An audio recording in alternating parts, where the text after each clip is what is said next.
Today, I'm going to be starting seeds on all of the things I grow on my trellises and my larger watermelons.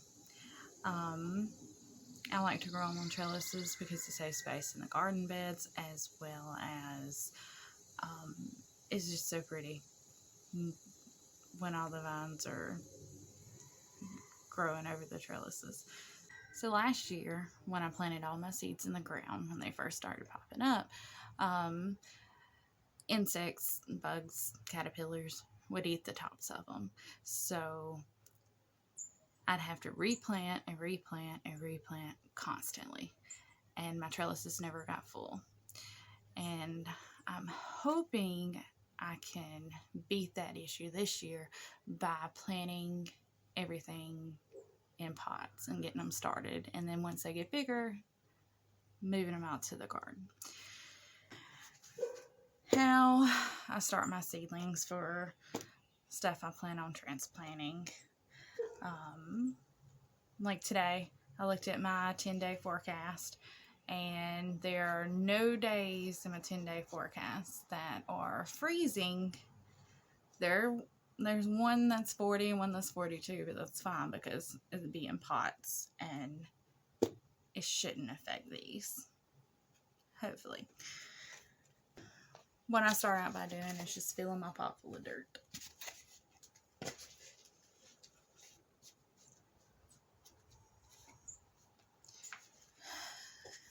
And once it's full of dirt, not all the way to the top, maybe about an inch, then I go ahead and water that in. I pre-moisten my soil. That way, when you go to plant your seeds, they don't float to the top when you add a bunch of water. Bigger seeds is not really that big of an issue because you can see the seeds and you can poke them back in. But things that have smaller seeds, it just throws them all out of whack, and you can throw soil on top of it and fix it, but they won't be where you wanted them to be. Make sure your soil's really wet because your seeds need moisture for them to germinate.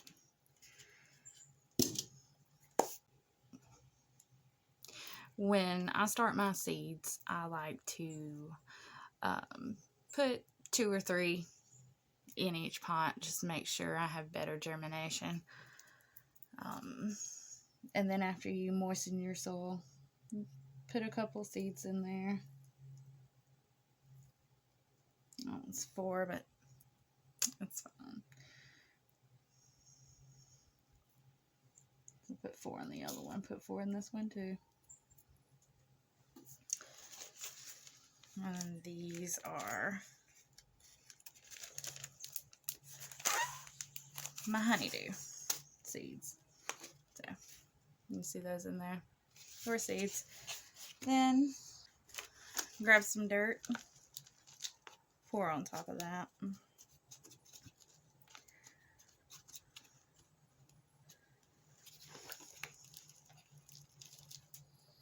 And I'm using pot and soil, not seed starter. Seed starter has little to no nutrients in them, so since these are going to be in there for a little while, I can give them a little bit more. But what you want to do is just make sure your there's nothing large on top of your seeds. I made these markers out of cheap dollar store solo cups. I just cut them, permanent marker, stick them in. It works fine. I have to make sure I mark everything because if I don't, I forget what it is. And even though I lie to myself and tell myself I will remember, I won't. I never remember. And then go ahead and lightly water the top of that. So the seeds are nice and watered.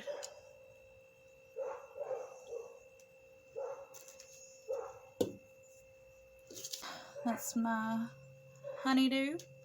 I plan on starting cantaloupe, some more sugar baby watermelons, butternut winter squash. By the way, winter squash you plant in the summer as well. The first time I grew winter squash, I assumed you planted them in the fall, so they sprouted. They did great until the frost, and it killed my plants. So I didn't find out till the following year when I googled it why my winter squash didn't grow. Yeah, you plant your winter squash in the summer.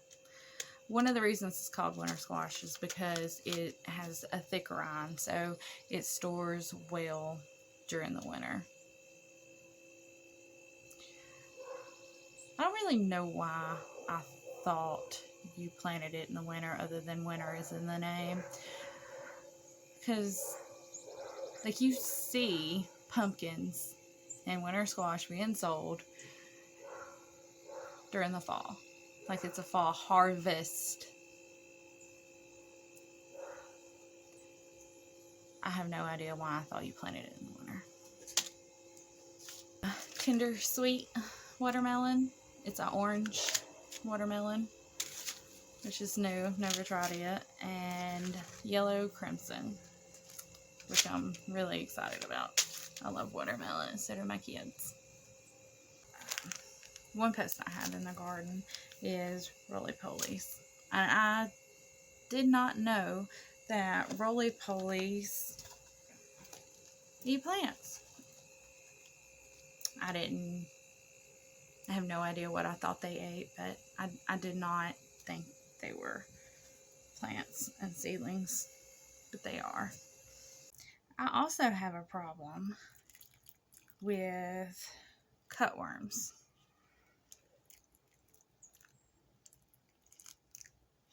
And they just come through and just cut the top of your plant off and eat it. It's a caterpillar, I believe. I like to start all of my plants by seeds. One of the reasons for that is because some of the varieties that you might want to plant, like, you can't find in the store. I've never seen a yellow crimson watermelon at Walmart, like plants that are for sale. And it's just one way to be able to try new varieties of things otherwise you wouldn't be able to do unless you went to a farmer that grew those things. And I'm losing my mind. I got all these pots ready with tags in them, and I have 2 that do not have tags.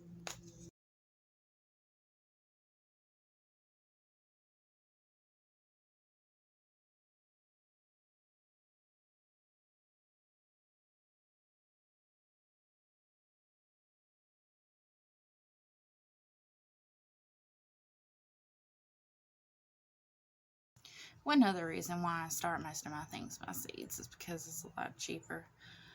You get a pack of seeds for like anywhere between 50 cents to $2, sometimes more. Or you can buy a 6-pack of started plants, which is like $3 or $4. So with the amount of plants I plant every year in my garden, it's just more economical to start them back from seeds. It's really not that hard. I love to start all my plants by seeds. It's it's like a surprise. Every time you look in the pots, every day you come out, people like me, we check multiple times a day, the same day we plant the seeds, even though I'm well aware they're not popping up yet. But I do it anyways because that's who I am. One of the most important things about starting seeds is you want to make sure you keep your soil moist. If the seedling dries out, it's gone. There's no bringing that back most of the time. Starting seeds really can be as simple as just putting your seeds in dirt and watering it. One of the reasons I'm starting seeds today outside is because my husband told me I was no longer allowed to bring dirt inside of the house to start seeds. So that's why we're out here. So I'm not losing my mind after all. I remember why I had 2 extra pots from earlier. I was going to start 4 of the Sugar Baby watermelons so I could grow some separately in another spot too, because my kids really liked those last year.